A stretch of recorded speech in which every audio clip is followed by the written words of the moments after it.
Tu n'es pas forcément oublié. Tu es peut-être en train d'être formé dans un endroit que personne ne voit. Et c'est ça qui rend l'attente si difficile.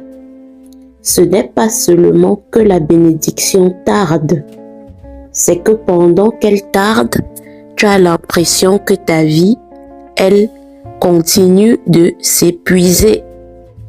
Tu vois les autres avancer, tu vois les autres recevoir, tu vois les autres publier leurs témoignages, leurs mariages, leurs promotions, leurs enfants, leurs maisons, leurs miracles. Et toi, tu souris, tu félicites, tu dis Dieu est bon. Mais dans un coin secret de ton cœur, une question te brûle. Seigneur, et moi alors? Pas parce que tu es jalouse, pas parce que tu es ingrate, pas parce que tu ne crois plus, mais parce que tu es humaine, parce que tu as prié, parce que tu as jeûné, parce que tu as pleuré, parce que tu as essayé de bien faire, parce que tu as parfois vu des personnes moins sérieuses que toi obtenir ce que toi tu attends depuis des années.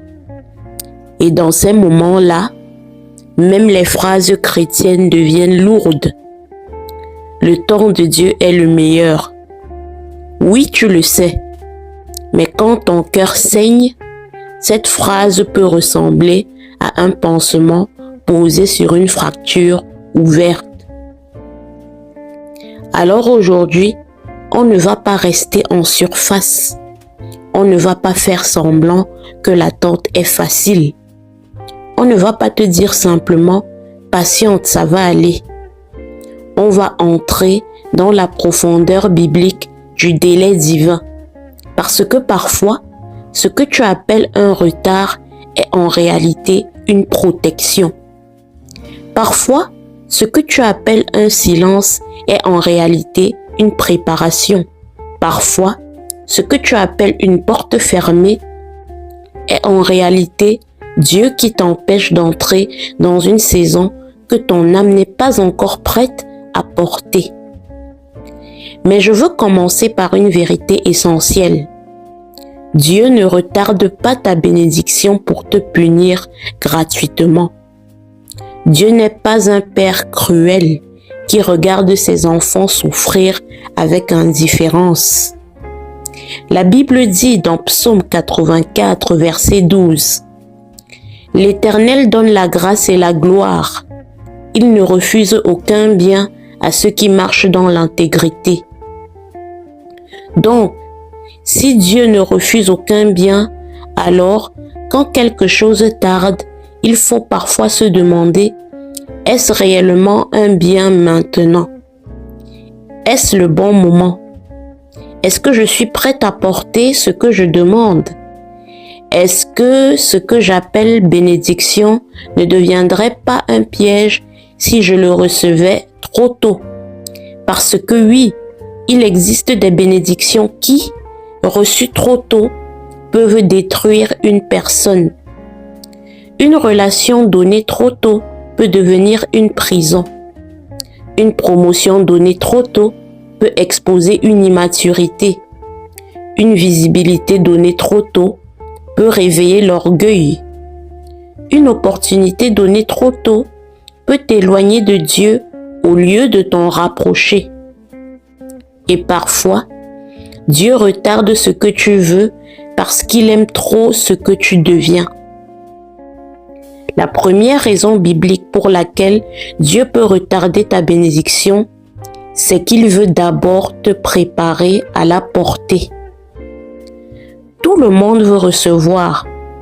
Peu de gens demandent à Dieu, « Seigneur, rends-moi capable de porter ce que je te demande. » Pourtant, c'est là que beaucoup de chrétiens se trompent.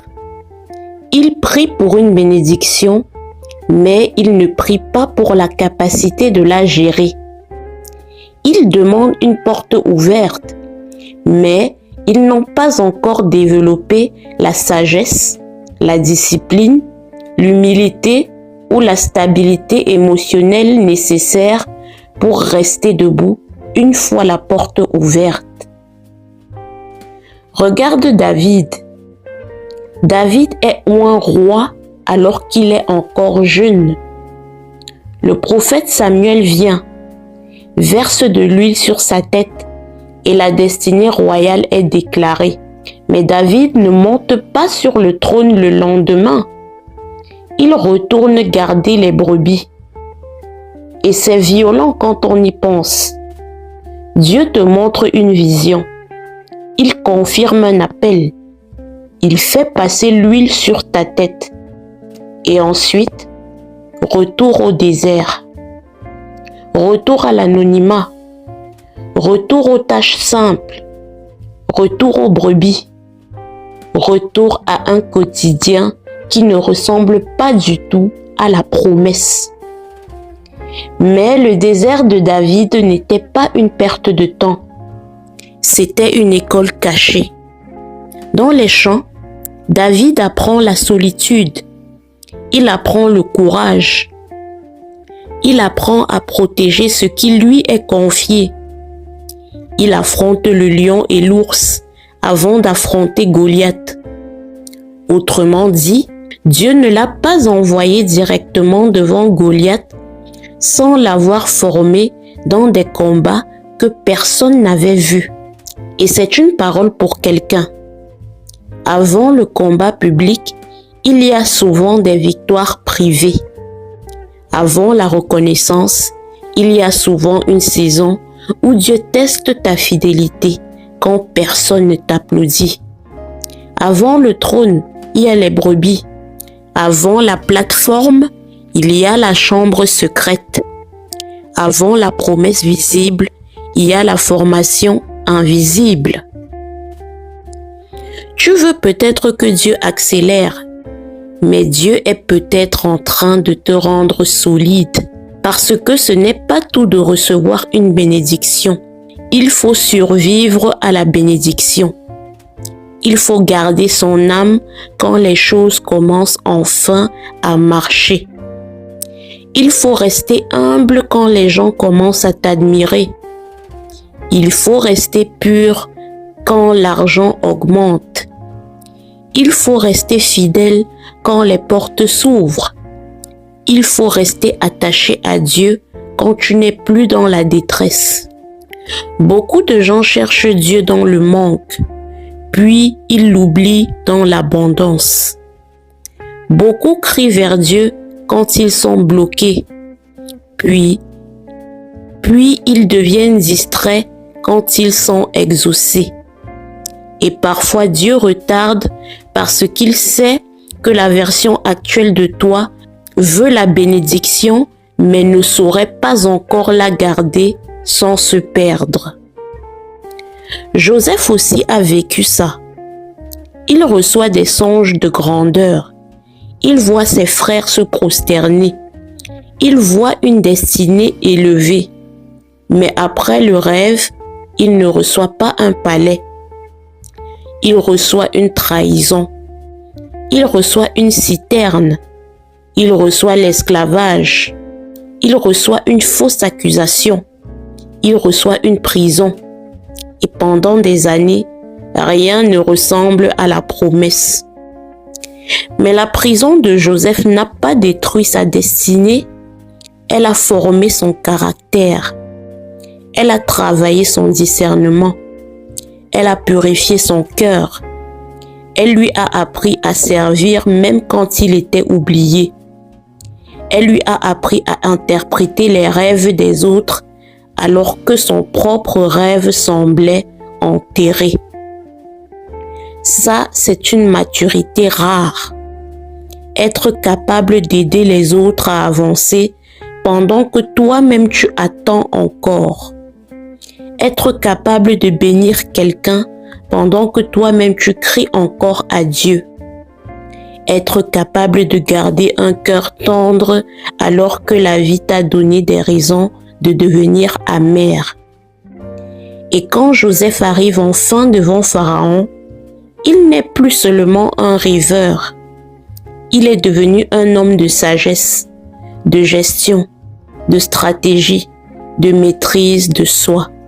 La bénédiction n'a pas changé Joseph. Elle a révélé l'homme que la tante avait formé. Voilà pourquoi tu ne dois pas mépriser ta saison cachée. Ce que Dieu construit en toi pendant que tu attends sera souvent plus important que ce qu'il te donnera à la fin. Parce qu'une bénédiction déposée sur un caractère fragile peut devenir un fardeau. Mais une bénédiction déposée sur une âme formée devient un témoignage. La deuxième raison pour laquelle Dieu peut retarder ta bénédiction, c'est qu'il veut purifier tes motivations. C'est l'une des parties les plus difficiles parce qu'elle oblige à regarder à l'intérieur. Pas seulement à demander « Seigneur, pourquoi tu ne m'as pas encore donné ?» mais aussi « Seigneur, pourquoi est-ce que je veux tellement cela? Qu'est-ce que cette bénédiction représente vraiment pour moi? » Parfois, nous demandons une bénédiction avec des mots spirituels, mais avec des motivations blessées.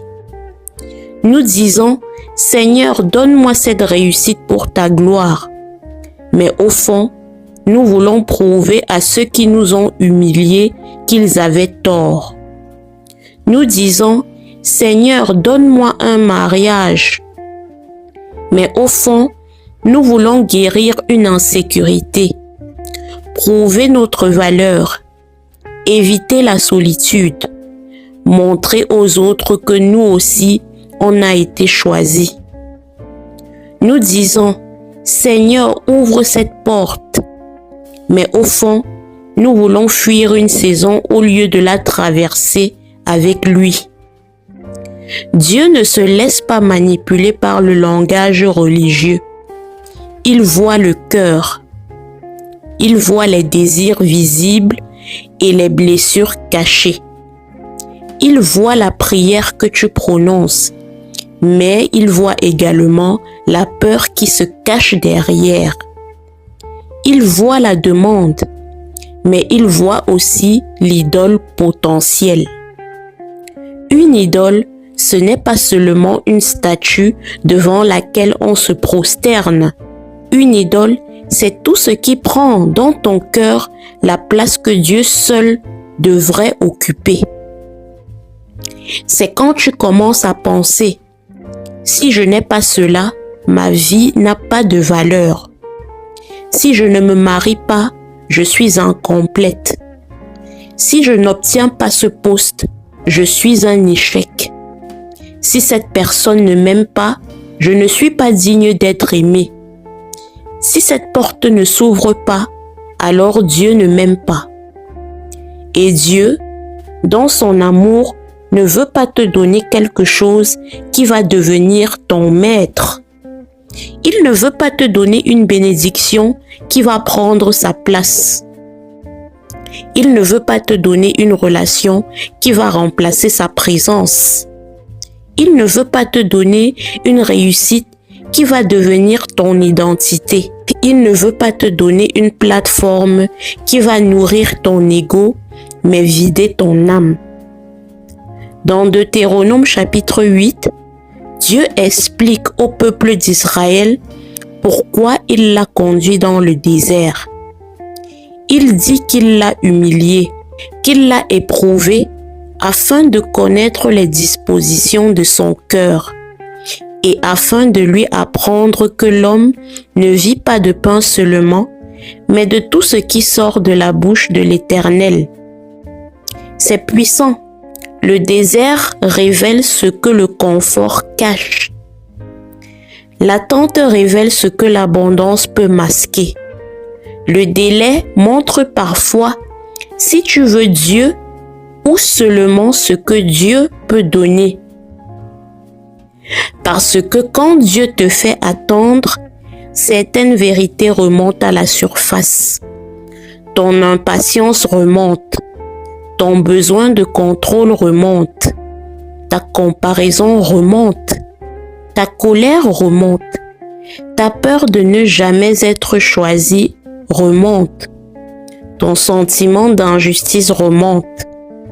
Et ce n'est pas parce que Dieu veut t'humilier, c'est parce qu'il veut te libérer. On ne peut pas guérir ce qu'on refuse de voir.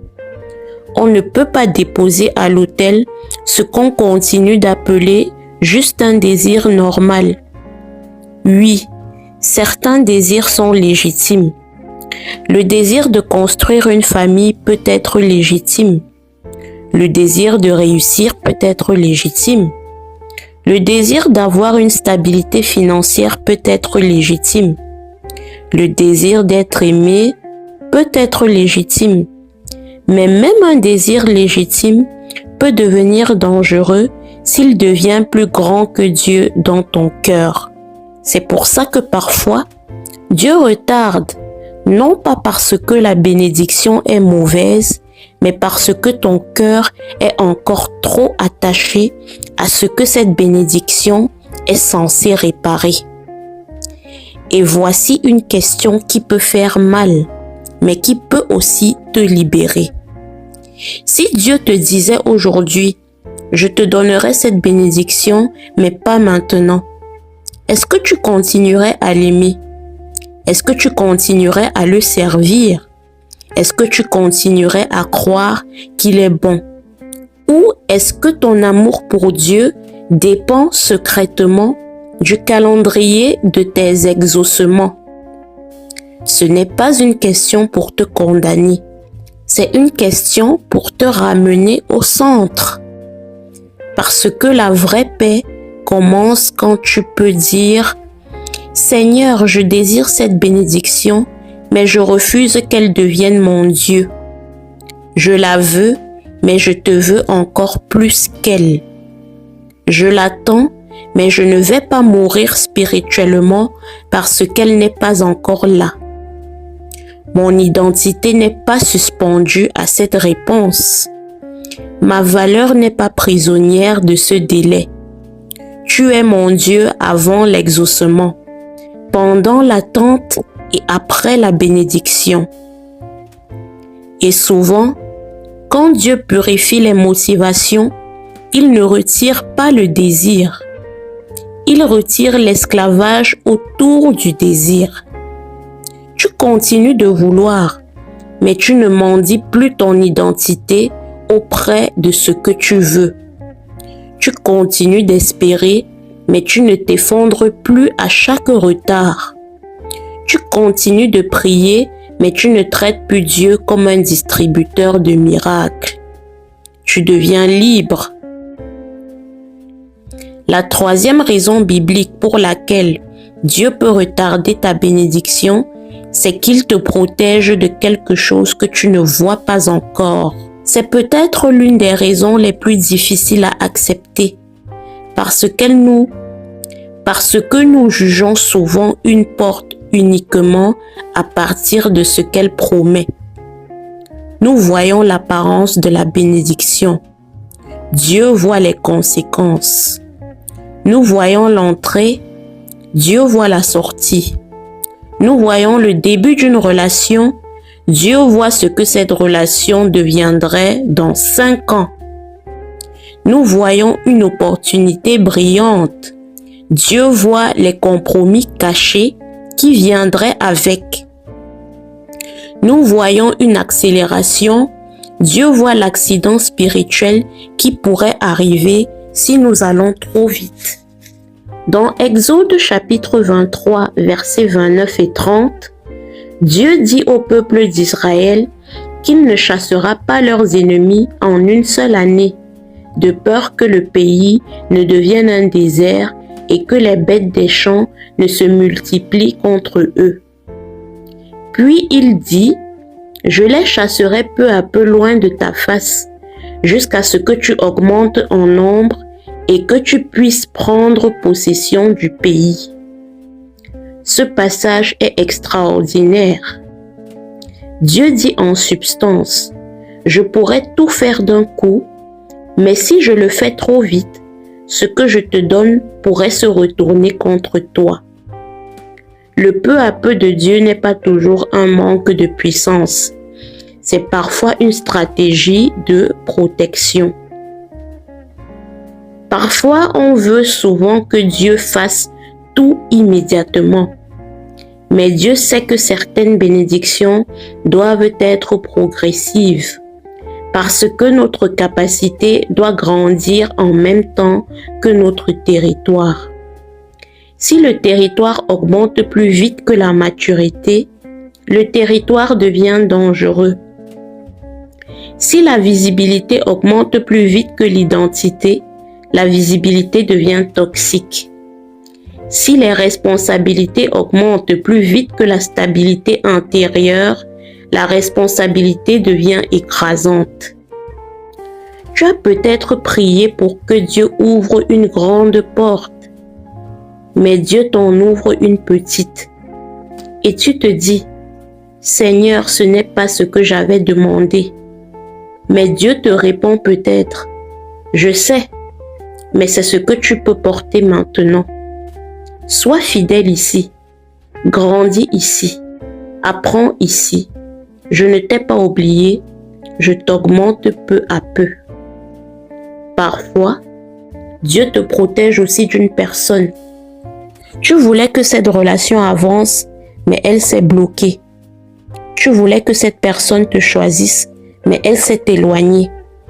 Tu voulais que cette connexion soit ton histoire, mais Dieu a permis une séparation. Et sur le moment, tu as pleuré comme si Dieu t'avait arraché une bénédiction. Mais plus tard, tu as compris que Dieu t'avait sauvé d'un piège. Il y a des gens qui ressemblent à une réponse de prière au début, mais qui deviennent une source de destruction ensuite. Il y a des portes qui brillent, mais qui cachent une pression qui aurait écrasé ton âme.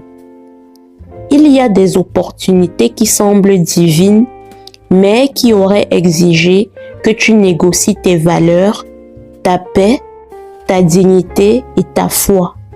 La Bible dit dans Proverbes, chapitre 14, verset 12, « Telle voie paraît droite à un homme, mais son issue, c'est la voie de la mort. » Ce verset fait peur, mais il est nécessaire.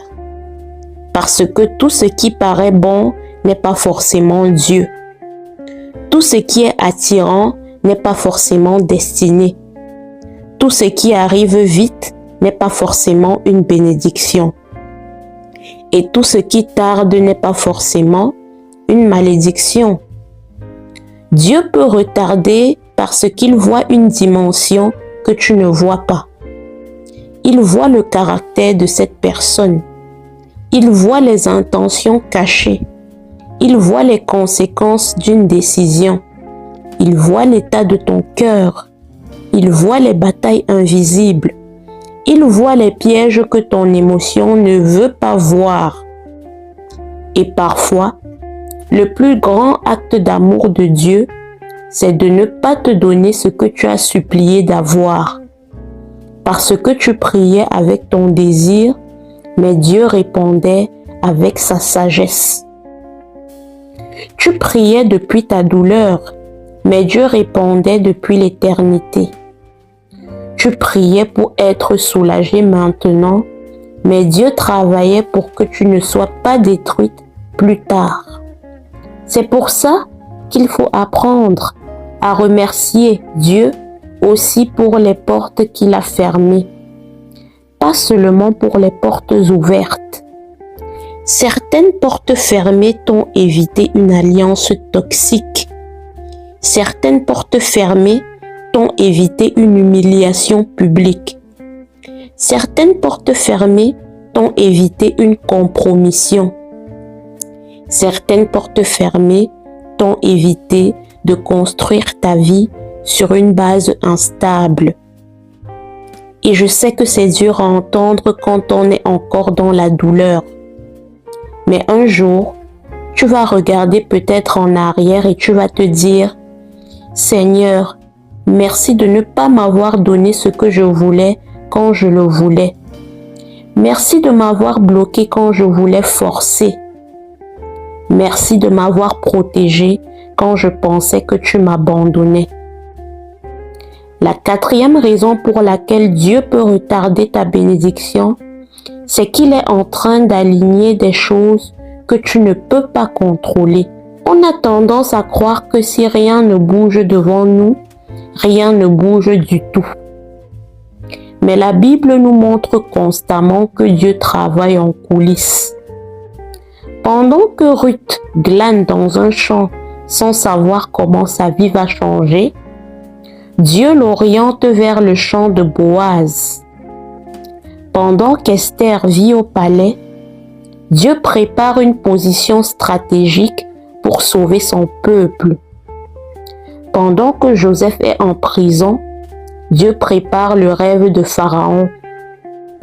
Pendant que Moïse est dans le désert, Dieu prépare la délivrance d'Israël. Pendant que Daniel prie, une bataille spirituelle se déroule dans les lieux invisibles. Le délai n'est pas toujours une absence d'activité divine. Parfois, c'est simplement que l'activité de Dieu se déroule dans un endroit que tes yeux ne peuvent pas encore voir. C'est là que la foi devient nécessaire. La foi n'est pas seulement croire quand les signes sont évidents. C'est continuer à croire quand tout semble immobile. C'est dire, Seigneur, je ne vois rien, mais je choisis de croire que tu travailles.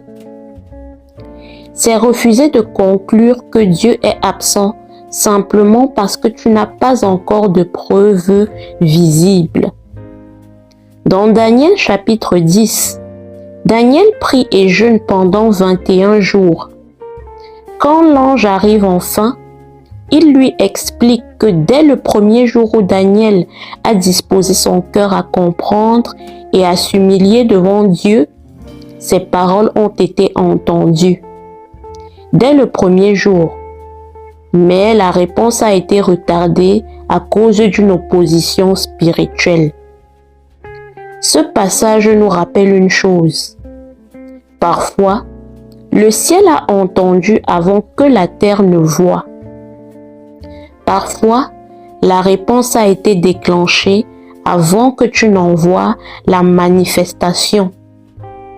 Parfois, tu penses que Dieu n'a pas répondu, alors que la réponse est en mouvement, mais il y a encore des alignements, des résistances, des temps, des personnes, des circonstances que Dieu est en train d'orchestrer. Et c'est très important parce que l'impatience nous pousse souvent à fabriquer nous-mêmes ce que Dieu n'a pas encore manifesté. Abraham et Sarah avaient une promesse. Dieu leur avait promis un fils. Mais le délai est devenu trop long pour Sarah et elle a proposé Agar. Le résultat a été une douleur qui a traversé les générations. Ce n'est pas parce qu'une promesse tarde que tu dois produire une imitation de la promesse par tes propres forces. Voilà un danger de l'attente. Quand Dieu tarde, le diable propose des raccourcis. Il te propose une version plus rapide mais plus fragile. Une relation qui ressemble à ce que tu veux, mais sans la paix de Dieu. Une opportunité qui ressemble à une porte ouverte, mais qui exige un compromis. Une solution qui soulage ton anxiété maintenant, mais qui crée une guerre demain. Le raccourci est souvent séduisant parce qu'il donne l'impression de reprendre le contrôle. Mais tout ce que tu construis dans la panique, tu devras souvent le réparer dans la douleur. Tout ce que tu forces par peur de manquer le temps peut devenir une source d'épuisement. Tout ce que tu acceptes parce que tu ne supportes plus d'attendre peut devenir une chaîne. C'est pour ça que l'attente biblique n'est pas passive. Attendre Dieu, ce n'est pas s'asseoir dans un coin et mourir intérieurement. Attendre Dieu, c'est rester fidèle dans la saison présente. C'est continuer à travailler, c'est continuer à prier, à apprendre, à guérir, à servir, à obéir et à devenir. Ruth ne savait pas qu'elle allait rencontrer Boaz, mais elle s'est levée pour glaner. David ne savait pas quand il allait devenir roi, mais il a continué à servir. Joseph ne savait pas quand il sortirait de prison, mais il a continué à interpréter les rêves avec fidélité. L'attente ne t'autorise pas à abandonner ton poste. Elle t'appelle à être fidèle là où Dieu t'a placé jusqu'à ce que la prochaine porte s'ouvre.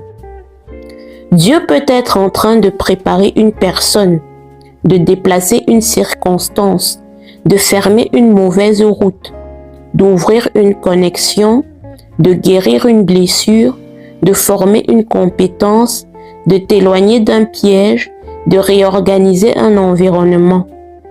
Et toi, tu ne vois qu'une seule chose, ça tarde. Mais Dieu voit l'ensemble du tableau.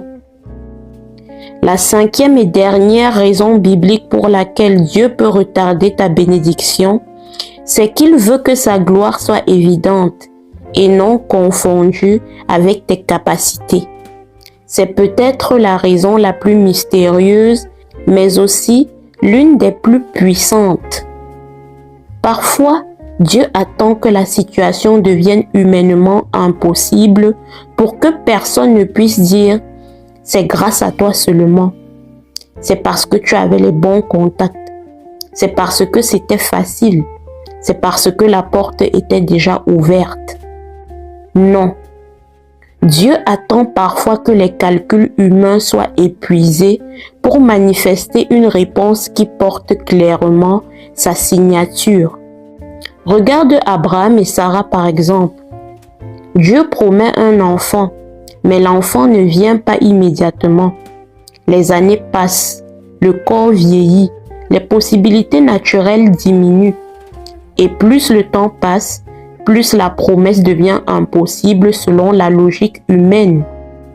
Mais c'est justement là que Dieu va agir. Parce que la naissance d'Isaac ne devait pas seulement être une joie familiale, elle devait être un témoignage. Ce que Dieu promet, Dieu peut l'accomplir même quand la biologie, le calendrier et les circonstances disent le contraire. Regarde aussi Lazare. Jésus apprend que Lazare est malade et pourtant, il ne part pas immédiatement. Il attend. Lazare meurt. Marthe et Marie pleurent. Le tombeau est fermé. L'odeur de la mort est déjà là. Et quand Jésus arrive, Marthe lui dit, « Seigneur, si tu avais été ici, mon frère ne serait pas mort. » Cette phrase, beaucoup de croyants l'ont déjà dit avec d'autres mots. « Seigneur, si tu avais agi plus tôt, je n'aurais pas autant souffert. Seigneur, si tu avais répondu plus vite, cette situation ne serait pas allée aussi loin. Seigneur, si tu étais intervenu, je n'aurais pas autant perdu. » Mais Jésus n'était pas en retard. Il était en train de révéler une dimension plus profonde de sa puissance. Marie et Marthe connaissaient Jésus comme guérisseur, mais elles allaient le découvrir comme résurrection et vie. Parfois, Dieu retarde parce que tu le connais dans une dimension, mais il veut se révéler à toi dans une dimension plus grande. Tu connais Dieu comme celui qui console, mais il veut se révéler comme celui qui restaure. Tu connais Dieu comme celui qui ouvre une porte, mais il veut se révéler comme celui qui crée un chemin dans le désert. Tu connais Dieu comme celui qui donne la force de survivre, mais il veut se révéler comme celui qui fait revivre ce qui était mort. Le délai de Lazare n'était pas un abandon. C'était une scène préparée pour la gloire de Dieu. Et ça ne veut pas dire que la douleur était fausse. Jésus a pleuré. Jésus n'a pas minimisé la souffrance de Marie et Marthe. Il n'est pas arrivé en disant « Arrêtez de pleurer, vous manquez de foi ». Non, il a pleuré avec elle. Mais ensuite, il a appelé Lazare hors du tombeau. C'est une image puissante pour quelqu'un qui pense que tout est fini. Peut-être que tu as enterré une promesse. Peut-être que tu as mis une pierre devant une espérance. Peut-être que tu as dit c'est trop tard. Peut-être que tu as arrêté de prier pour certaines choses. Non pas parce que tu ne crois plus en Dieu, mais parce que tu ne veux plus être déçu. Alors, tu as fait le deuil de ce que Dieu avait pourtant annoncé. Tu as enterré ton rêve pour ne plus souffrir. Mais la voix de Jésus peut encore entrer dans les endroits que tu as appelés morts. La voix de Jésus peut encore dire « Sors ». La voix de Jésus peut encore appeler à la vie ce que les hommes avaient classé comme terminé. Attention, ça ne veut pas dire que Dieu ressuscite toujours exactement ce que toi tu voulais sous la forme que toi tu avais imaginée. Parfois, il ressuscite ton espérance autrement. Il ferme définitivement une porte, mais il ressuscite ton cœur. Parfois, il ne restaure pas une relation, mais il restaure ta dignité. Parfois, il ne te redonne pas l'ancienne saison, mais il te donne une nouvelle direction. La résurrection divine n'est pas toujours le retour de ce qui était. C'est souvent la naissance de ce qui est meilleur.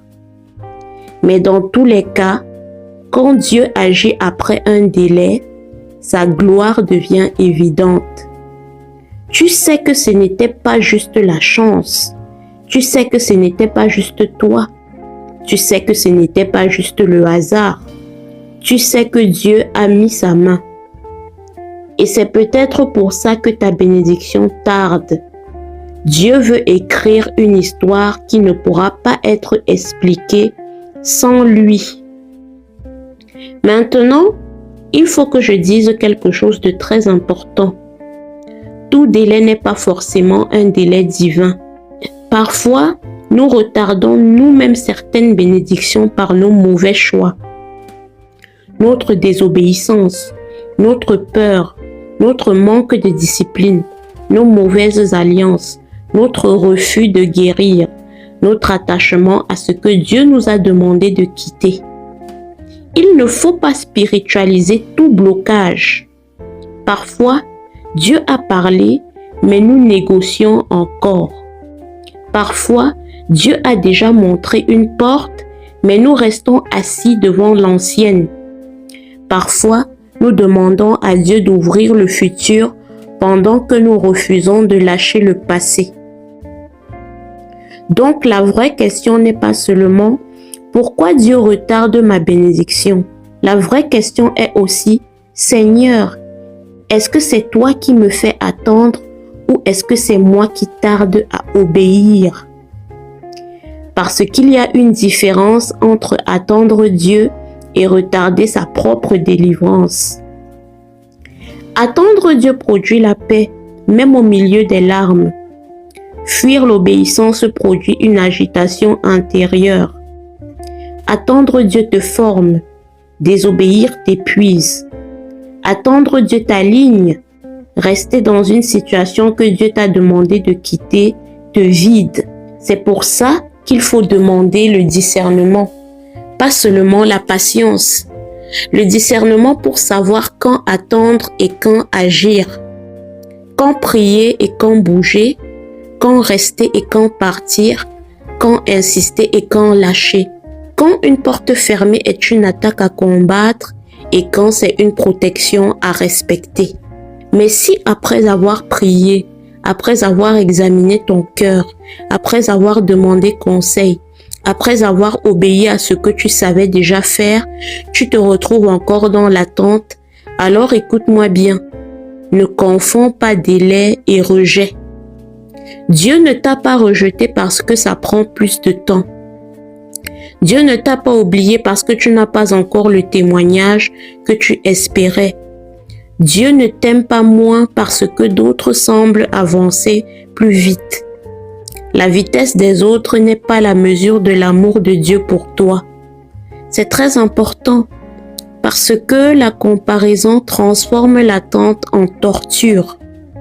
Tu ne souffres pas seulement parce que tu attends, tu souffres aussi parce que tu mesures ton délai avec le calendrier des autres.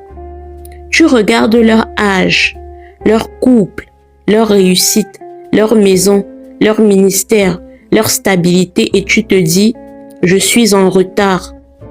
Mais qui t'a dit que tu étais en retard? Qui t'a donné ce calendrier? Qui t'a imposé cette date limite? Qui t'a dit que si ce n'est pas arrivé à tel âge, alors Dieu a échoué? Dieu ne travaille pas avec la pression sociale. Il ne construit pas ta vie pour impressionner les gens. Il ne suit pas le calendrier de ceux qui ne connaissent même pas ton appel, ton histoire, tes combats, tes blessures et ta destinée. Dieu travaille avec l'éternité dans le regard. Et parfois, ce que tu appelles retard est simplement une trajectoire différente. Tout le monde n'est pas appelé à fleurir au même moment. Certaines fleurs poussent vite et fanent vite. Certains arbres prennent des années à s'enraciner.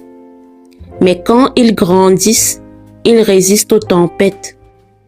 Peut-être que Dieu ne construit pas en toi une petite saison spectaculaire.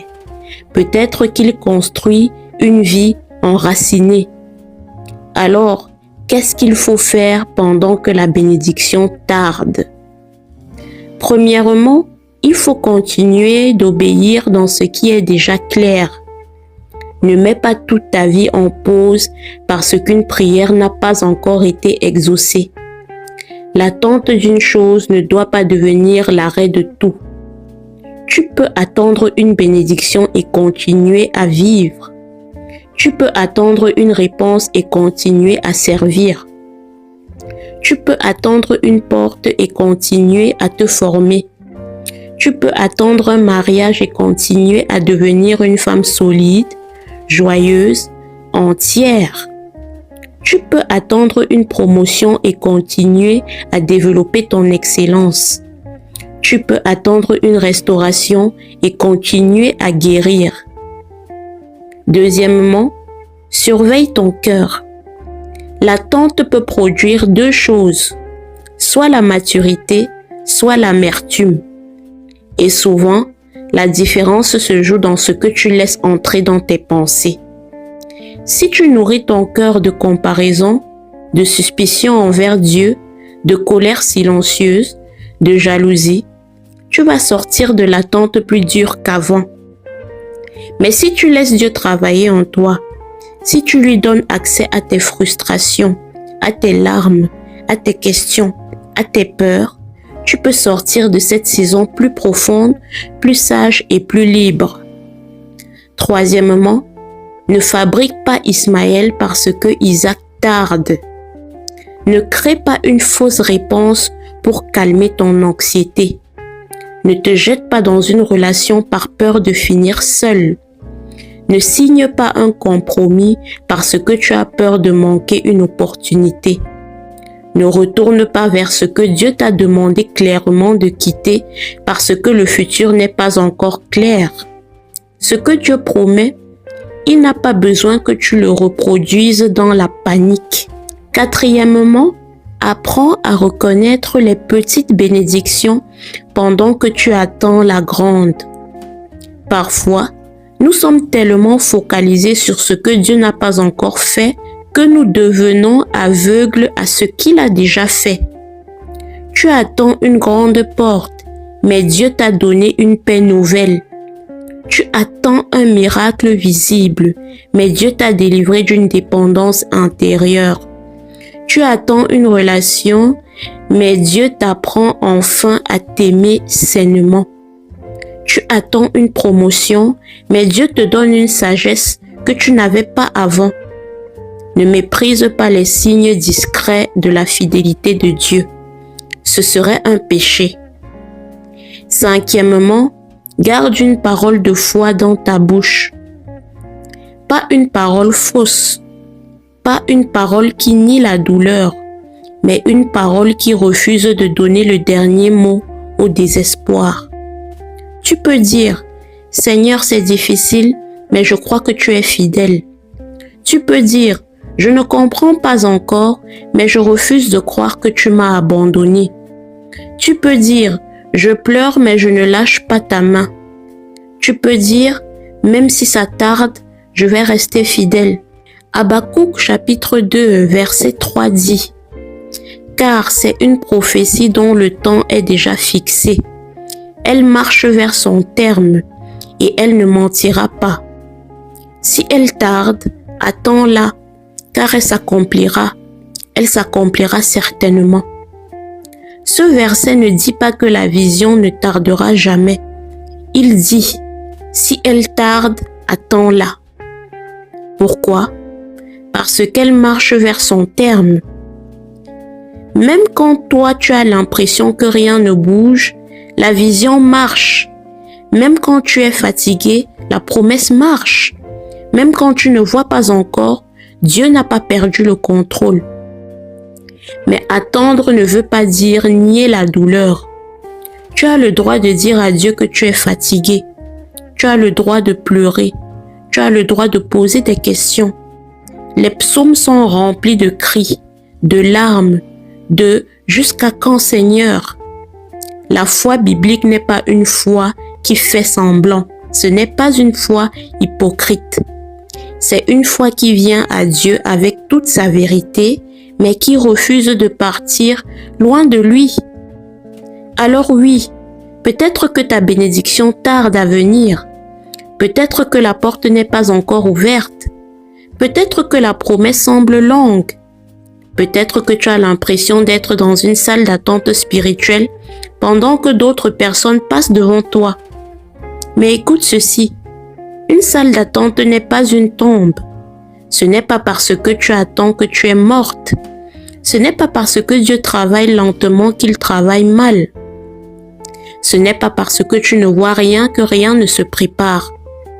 Dieu n'est pas en train de jouer avec ton cœur. Il est en train de former quelque chose de plus profond que ce que tu avais imaginé. Peut-être qu'il prépare ton caractère. Peut-être qu'il purifie tes motivations. Peut-être qu'il te protège d'un danger invisible. Peut-être qu'il aligne des circonstances que tu ne peux pas contrôler. Peut-être qu'il prépare une manifestation de sa gloire que personne ne pourra nier. Mais dans tous les cas, ne laisse pas le délai te voler ton identité. Tu n'es pas moins aimé parce que tu attends. Tu n'es pas moins choisi parce que ça tarde. Tu n'es pas moins appelé parce que la porte n'est pas encore ouverte. Tu n'es pas en retard sur Dieu. Et si tu marches avec lui, même les saisons lentes peuvent devenir des saisons saintes. Un jour, tu vas comprendre peut-être que Dieu ne t'a pas seulement donné une bénédiction, il t'a donné une histoire. Une histoire où l'attente avait un sens. Une histoire où les larmes n'étaient pas perdues. Une histoire où les portes fermées étaient des protections. Une histoire où les années cachées étaient une formation. Une histoire où le silence apparent était une orchestration. Et quand ce jour viendra, tu ne diras pas seulement « Dieu m'a béni », tu diras « Dieu m'a gardé, Dieu m'a formé, Dieu m'a protégé, Dieu m'a purifié, Dieu m'a préparé. Et maintenant, je comprends pourquoi certaines choses ne pouvaient pas arriver avant. » Alors aujourd'hui, si tu es dans l'attente, je veux prier symboliquement avec toi à travers ces mots. Seigneur, apprends-moi à attendre sans devenir amer. Apprends-moi à espérer sans me comparer. apprends-moi à te faire confiance quand je ne comprends pas ton calendrier. Purifie mes motivations, fortifie mon caractère, protège-moi des bénédictions prématurées, ferme les portes qui me détruiraient, même si je pleure devant elles. Ouvre celles que tu as préparées au moment juste. Donne-moi le discernement pour ne pas forcer ce que tu retiens et le courage d'obéir quand tu me dis d'avancer. Et surtout, Seigneur, ne permets pas que mon attente m'éloigne de toi, que je te cherche non seulement pour ce que tu peux me donner, mais pour qui tu es. Parce qu'au fond, la plus grande bénédiction n'est pas seulement ce que Dieu mettra dans tes mains. La plus grande bénédiction, c'est la personne que tu deviens quand tu apprends à tenir sa main dans le délai. Et si ce message t'a parlé, écris en commentaire « Seigneur, apprends-moi à te faire confiance dans l'attente ». Pas pour faire joli, pas pour remplir les commentaires, mais comme une déclaration de foi. Parce que parfois, il faut que ta bouche rappelle à ton âme ce que la douleur essaie de lui faire oublier. Abonne-toi si tu veux continuer à grandir avec des messages profonds, bibliques, vrais, sans masque et sans superficialité. Partage cette vidéo à quelqu'un qui attend une réponse de Dieu et qui commence à se demander s'il a été oublié. Peut-être que ce message sera le rappel dont cette personne avait besoin aujourd'hui. Dieu n'est pas en retard. Il travaille plus profondément que tu ne le vois.